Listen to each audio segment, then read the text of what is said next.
जब ब्रह्मांड का संतुलन टूटने लगता है, जब देवता भी मौन हो जाते हैं, जब अधर्म इतना बढ़ जाता है कि शांति स्वयं भयभीत हो जाए, तब कोई कोमल रूप काम नहीं आता। तब जन्म लेता है वह स्वरूप जिसकी आंखों में प्रलय है और जिसकी करुणा भी अग्नि की तरह जलाती है। वही है माँ काली, जिनका प्रचंड रूप स्वयं धर्म की अंतिम पुकार था। अब सुनिए वह पौराणिक कथा जिसे केवल कहानी समझना भूल होगी, क्योंकि यह कथा नहीं, चेतना का विस्फोट है। बहुत प्राचीन समय की बात है, जब तीनों लोकों में असुरों का आतंक अपने चरम पर था। धरती कराह रही थी, आकाश भय से कांप रहा था और पाताल में भी असंतुलन फैल चुका था। शुंभ और निशुंभ नामक दो भयानक असुरों ने अपने तप से ऐसा वरदान प्राप्त कर लिया था कि उन्हें कोई पुरुष, कोई देवता, कोई गंधर्व पराजित नहीं कर सकता था। उनके सेनापति रक्त बीज का तो आतंक और भी भयानक था। उसके रक्त की हर बूंद धरती पर गिरते ही एक नया रक्त बीज जन्म ले लेता था। युद्ध में उसे घायल करना स्वयं विनाश को बुलाने जैसा था। देवताओं ने एक एक कर युद्ध किए, पर हर प्रयास विफल रहा। इंद्र का वज्र, वरुण का पाश, अग्नि की ज्वाला, सब निष्फल। तब थक हार कर देवता हिमालय पहुंचे, जहां मां पार्वती तप में लीन थी। देवताओं की पीड़ा सुनकर पार्वती की आंखें भर आई, पर उनकी करुणा के साथ साथ उनके भीतर क्रोध की ज्वाला भी प्रज्वलित होने लगी।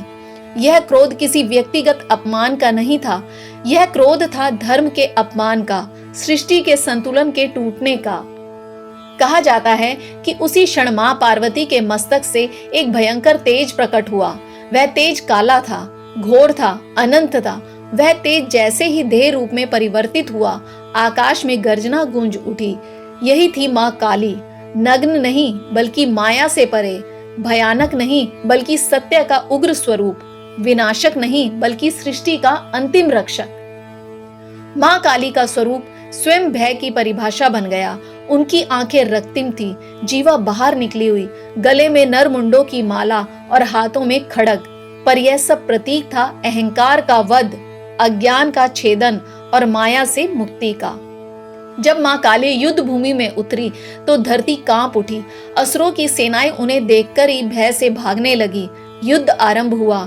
मां काली ने रक्त बीज पर पहला प्रहार किया, पर जैसे ही रक्त की बूंद धरती पर गिरी, असंख्य रक्त बीज उत्पन्न हो गए। यह दृश्य सामान्य योद्धा को तोड़ देने के लिए पर्याप्त था, पर मां काली कोई सामान्य शक्ति नहीं थी।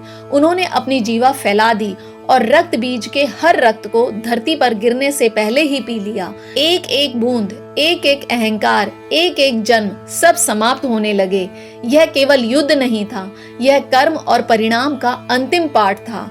धीरे धीरे युद्ध का स्वरूप और भयानक होता गया। शुंभ निशुंभ भी पराजित हुए, पर समस्या यहीं समाप्त नहीं हुई।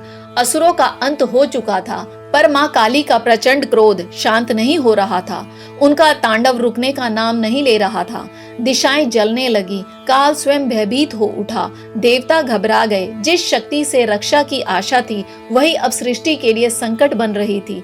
तब भगवान शिव आगे आए। उन्होंने समझा कि यह क्रोध किसी अहंकार का नहीं बल्कि धर्म की चरम अभिव्यक्ति है, पर सृष्टि को बचाने के लिए उसे शांत करना आवश्यक था। शिव ने बिना किसी हथियार के, बिना किसी मंत्र के स्वयं को मां काली के चरणों में लिटा दिया। जैसे ही मां काली का चरण शिव के वक्ष पर पड़ा, उन्हें बोध हुआ वह क्षण केवल कथा नहीं, दर्शन है, जहां शक्ति को चेतना का स्पर्श मिलता है। मां काली की जीवा बाहर निकल आई। यह लज्जा नहीं थी, यह आत्मबोध था। यह क्षण बताता है कि सबसे उग्र शक्ति भी जब विवेक से मिलती है तो संतुलन लौट आता है। मां काली शांत हुई, उनका प्रचंड रूप विलीन हुआ, पर उसका संदेश अमर हो गया।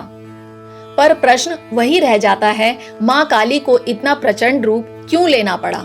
क्योंकि कभी कभी अधर्म इतना गहरा हो जाता है कि उसे समझाया नहीं जा सकता, केवल समाप्त किया जा सकता है। क्योंकि हर समस्या को प्रेम से नहीं सुलझाया जा सकता। कुछ समस्याएं ऐसी होती हैं जिनके लिए प्रलय आवश्यक होता है। मां काली का प्रचंड रूप यह सिखाता है कि करुणा की भी एक सीमा होती है, और जब वह सीमा टूटती है तो न्याय स्वयं अग्नि बन जाता है।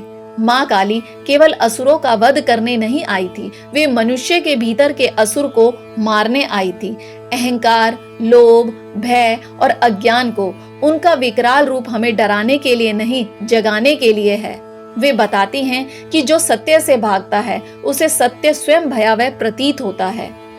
आज भी जब जीवन में अंधकार छा जाता है, जब अन्याय बढ़ जाता है, तब माँ काली का स्मरण हमें यह साहस देता है कि अंततः धर्म की विजय होती है, चाहे उसका मार्ग कितना ही उग्र क्यों ना हो। और जब अगली बार आप माँ काली की भयावह मूर्ति देखें तो डरिए मत।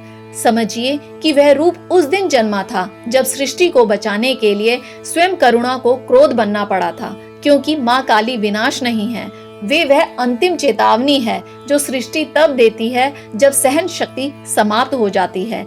ऐसी ही रहस्यमयी, पौराणिक और चेतना को झकझोर देने वाली कथाओं के लिए जुड़े रहिए हमारे ज्ञान ज्योति चैनल के साथ, जहां कथाएं केवल सुनी नहीं जाती, महसूस की जाती है। जय माँ काली।